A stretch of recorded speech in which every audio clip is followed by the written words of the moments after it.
Now, since the Transfiguration, that time several weeks ago when we witnessed Jesus upon that mount praying with some of the disciples, we see him being transformed, being like lily white, and the presence of the spirits of Moses and Elijah with him, discussing the events to happen. Since that time that we see the symbolization of the beginning of his final approach to his passion and crucifixion. We also know that now Jesus was in his final preparation of his final travels in his deliverance of the gospel to fulfill the prophecy and also his demise that was to be had in Jerusalem. And it may seem ironic that Jerusalem, the spiritual center of Israel, would also be the site of the most resistance that Jesus faced when promoting the truth that is our God.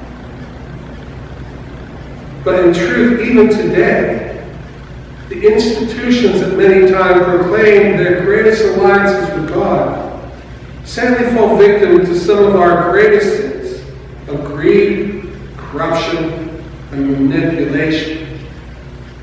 And at the cost of harming not those who are benefiting from those actions, but harming those in greatest need of the truth and faith, seeking some soul, seeking salvation from the torment of world sins.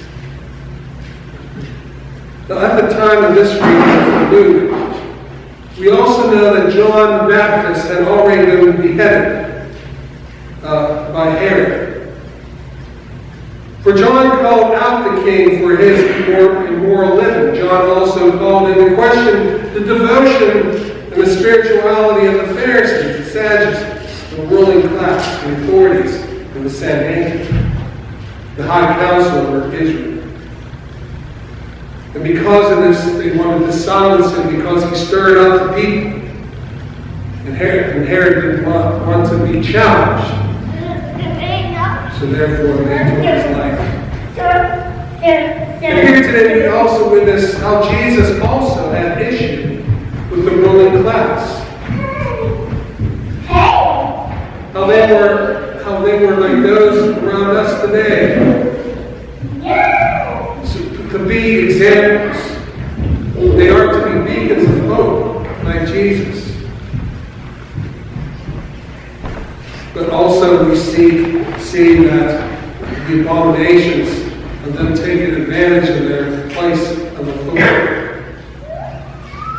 Instead of being there to seek for those who seek, and letting God to be the true force of evangelism,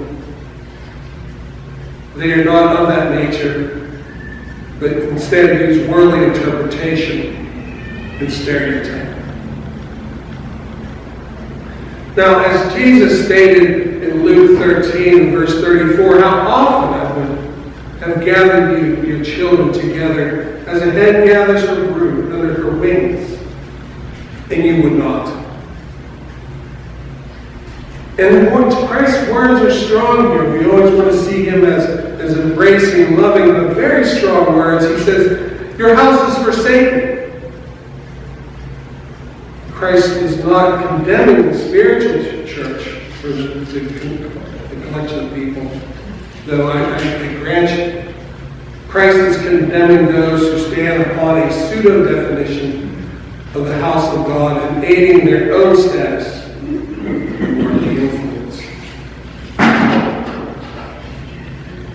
The mission of Jesus continues on as it did then. It continues today, though this worldly pilgrimage would also lead him again to Jerusalem, as the way people are in death upon the cross. But even so, his divine reality proves, regardless of worldly corruption, the truth, the hope, the love of God, and that of it which is of God cannot be broken. This covenant that God made since our forefathers, since the time of Abraham, Like I said, this covenant cannot be broken. This truth of God lives well beyond the scope of this world's fallacies and within our hearts. If Christ's love is true and pure within us, and we seek His guidance first, and in so we have the hope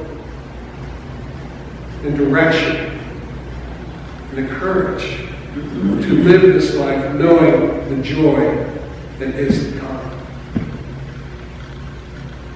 So throughout this world, through this life, we know its challenges. We also know that at times what we consider faith and what's considered faith around us seems confused.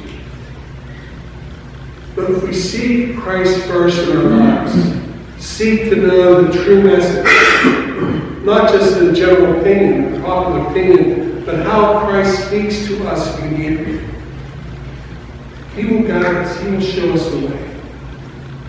For we are not to guide, we're not to be an example by word.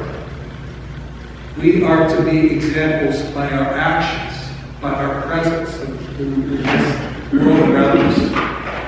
If we are true to Jesus, our actions will prove the truth of Christ to those who are around us. Amen.